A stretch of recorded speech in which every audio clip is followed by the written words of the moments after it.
In the dimly lit halls of the Draxian warship Kravik, General Vorin paced, with his 6 legs clinking rhythmically against the cold metal floor.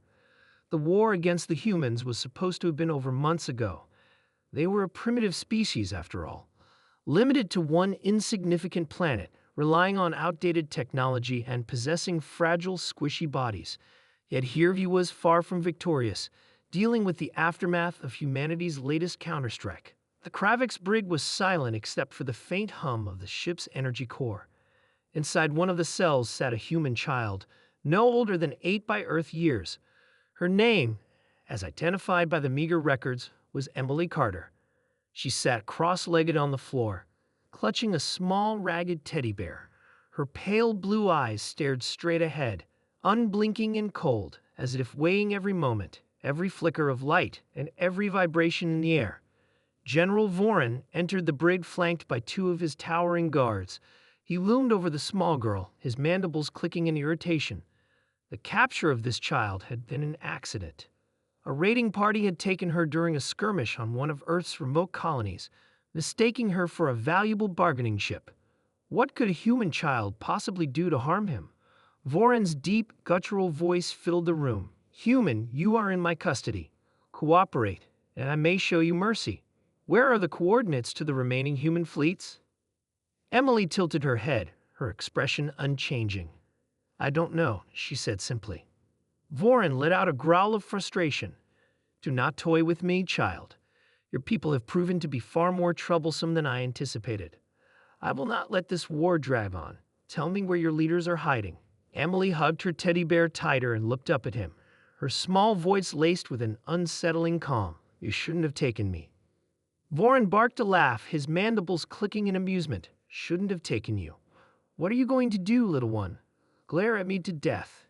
His guards chittered in agreement, their laughter echoing through the brig. Emily's gaze hardened. She set her teddy bear down gently on the floor. "No," she said softly, "but you made a big mistake." Before Vorin could retort, the lights in the brig flickered. A low rumble reverberated through the ship, causing the guards to glance at each other uneasily. Vorin straightened, his claws flexing. "What was that?" he demanded. Emily remained seated, her calm demeanor unwavering. "That's my dad," she said. The words sent a chill down Vorin's spine, though he would never admit it. He turned to one of his guards. "Check the ship's systems. Find out what's going on." The guard barely made it to the door before it hissed open, revealing a tall, broad-shouldered human figure clad in black combat armor. His helmet's visor glowed faintly red, and a plasma rifle rested easily in his hands. Behind him, the faint sounds of Draxian screams and energy weapon fire filled the air. "Emily," the man said, his voice a low rumble that carried both relief and fury. "Hi, Dad," Emily replied as though greeting him after school. "You took your time." General Vorin stepped back, his mandibles flaring. "How did you breach my ship's defenses?" he demanded. The man stepped into the brig, the door sliding shut behind him. "You made one mistake, bub," he said, leveling his plasma rifle at Vorin. "You took my daughter." As if on cue, the teddy bear on the floor emitted a faint beep. Vorin barely had time to react before the toy sprang to life, transforming into a small, spider-like drone.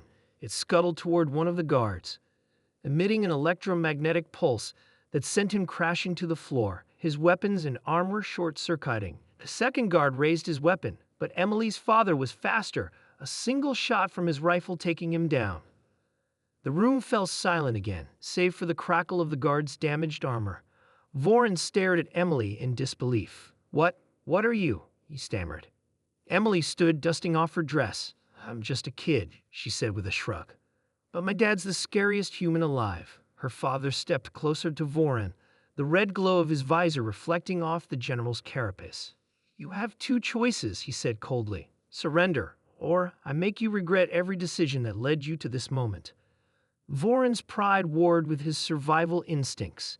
He was a decorated general of the Draxian Empire, a species that had dominated dozens of worlds. Yet in this moment, staring down this human and his unnervingly calm child, he felt true fear.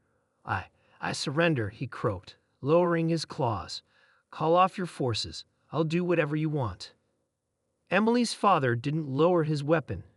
"Your empire will release every human prisoner, withdraw from all occupied territories, and sign a treaty of non-aggression with Earth," he said. "If I find out you've broken any of these terms, I'll personally finish what I started here." Vorin nodded frantically. Yes, I agree. Just take the child and leave my ship." Emily picked up her teddy bear, which had returned to its harmless plush form. She smiled sweetly at Vorin. "See? I told you made a big mistake." As she and her father left the brig, the sound of approaching human forces grew louder. Vorin sank to the floor, his pride shattered and his mandibles trembling. He had underestimated humanity, and it had cost him everything.